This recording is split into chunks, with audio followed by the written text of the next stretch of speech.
नमस्कार। सोचिए क्या होता है जब प्यार, पहचान का धोखा और एक ऐसा त्योहार जहां सारे नियम कायदे उल्टे हो जाते हैं, सब एक साथ मिल जाएं।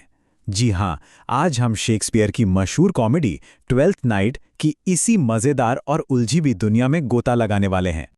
तो चलिए सबसे पहले इसके नाम को ही समझते हैं, क्योंकि यकीन मानिए पूरी कहानी का सार इसी में छिपा है। देखिए, ट्वेल्थ नाइट असल में एक ऐसा त्योहार था जहां सब कुछ उल्टा पुल्टा हो जाता था। मतलब समाज के सारे नियम एक दिन के लिए पलट दिए जाते थे और पहचान की यही अदला बदली और पागलपन वाला माहौल, बस यही तो इस पूरे नाटक की जान है।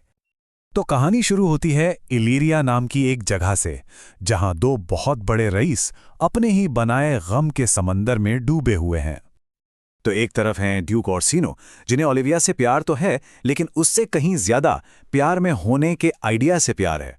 और दूसरी तरफ हैं लेडी ओलिविया, जिन्होंने कसम खाई है कि अपने भाई के गम में 7 साल तक किसी मर्द की शक्ल नहीं देखेंगी। मतलब दोनों का ड्रामा एकदम हाई लेवल पे है। लेकिन तभी कहानी में एक ट्विस्ट आता है। समंदर में एक भयंकर तूफान उठता है जो सब कुछ बदल देता है। एक जहाज तबाह हो जाता है और वायोला नाम की एक लड़की बहकर किनारे आ जाती है, बिल्कुल अकेली, और उसे पूरा यकीन है कि उसका जुड़वा भाई सेबास्टियन उस तूफान में मारा गया। अब यहां वायोला की होशियारी देखिए। एक अनजान देश में अकेली है, लेकिन वो हार नहीं मानती। वो फौरन एक प्लान बनाती है अपनी पहचान छुपाने का, एक लड़के का भेष धरने का और ड्यूक के यहां नौकरी करने का। और बस उसका यही एक फैसला आगे होने वाली सारी गड़बड़ियों की नींव रखता है।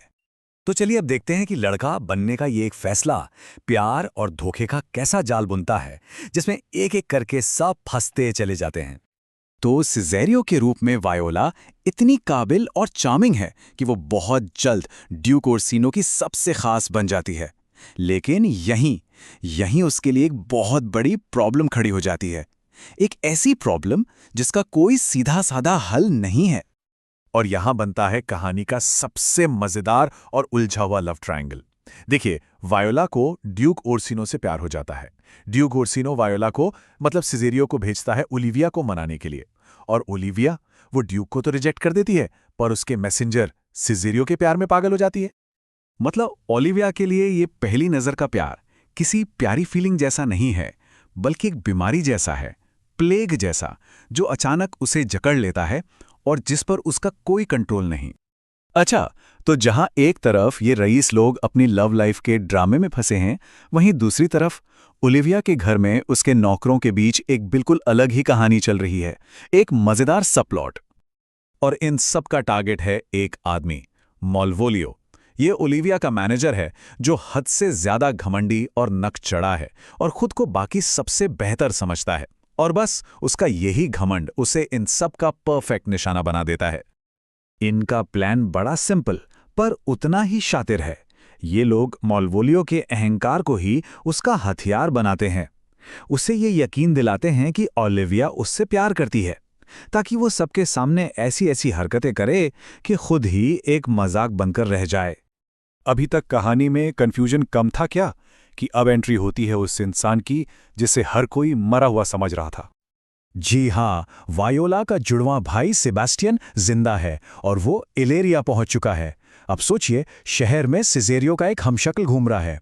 उसका आना मतलब कन्फ्यूजन के ढेर में माचिस लगाने जैसा है। और सेबेस्टियन के आते ही मानो अफरा तफरी का एक पूरा सिलसिला शुरू हो जाता है। कोई सिजेरियो समझकर सेबेस्टियन से लड़ रहा है, कोई सेबेस्टियन को सिजेरियो समझकर अपने प्यार का इजहार कर रहा है, और इस चक्कर में लड़ाई होती है, गिरफ्तारी होती है, और तो और एक झटपट शादी भी हो जाती है। तो अब ये जो सारा रायता फैला है, ये सिमटता है कहानी के आखिरी सीन में, जब आखिरकार दोनों जुड़वा वायोला और सेबेस्टियन पहली बार एक ही जगह, एक ही समय पर सामने आते हैं। और बस जिस पल सब लोग दोनों हमशक्लों को एक साथ देखते हैं ना, सारी गलतफहमियां, सारा कंफ्यूजन एक झटके में साफ हो जाता है। पहचान का पूरा राज खुल जाता है। और फिर जैसा कि एक अच्छी कॉमेडी में होता है, सब कुछ ठीक हो जाता है। सारे उलझे हुए रिश्ते सुलझकर सीधी साधी जोड़ियों में बदल जाते हैं।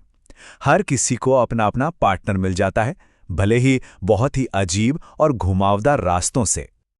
लेकिन कहानी यहां खत्म नहीं होती, क्योंकि इस पूरी हैप्पी एंडिंग में एक किरदार है जिसके हिस्से में खुशी नहीं आती।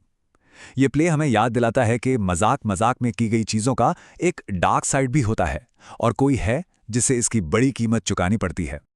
तो जहां एक तरफ सब लोग अपनी खुशियां मना रहे होते हैं, वहीं दूसरी तरफ मालवोलियो है, जो सबके सामने बेइज्जत हुआ है और वो गुस्से में सबसे बदला लेने की कसम खाकर वहां से चला जाता है। और यहीं पर यह नाटक हमें एक बहुत जरूरी सवाल के साथ छोड़ जाता है कि हैप्पी एंडिंग वाली दुनिया में उस एक इंसान का क्या होता है जो पीछे छूट जाता है। क्या हंसी मजाक के लिए चुकाई गई किसी के अपमान की कीमत सही है,